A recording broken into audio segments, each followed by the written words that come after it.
Take out a whiteboard, fix it on the desktop, knead the white clay into a ball, press it with your palm, let it stick to the whiteboard. And press it down with your thumb at the lower center of the ball to press out the shape of the arch. Then take purple clay, knead it into a ball, divide the ball into 2 halves with a ruler. And stick it on both sides of the white ball. Repeat this step, as shown in the video, stick the upper side, right side and left side of the white ball for a week.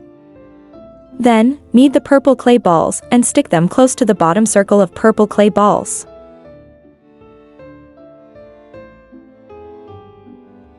Take lavender clay, knead it into oval clay balls, flatten it. Draw the grain with a rubber nib. Cut off the excess clay with a ruler and stick it on the white clay balls, and the arch is completed. Then, around the arch, continue to paste the 3rd circle of purple clay balls.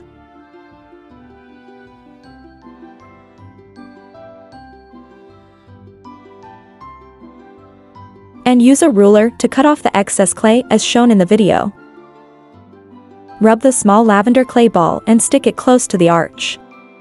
Finally, stick the white clay ball.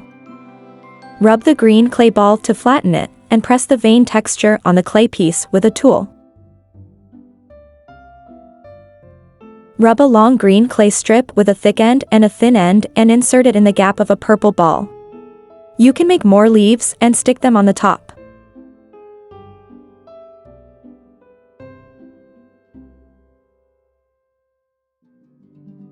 The grape hut is almost finished. Come and try it together.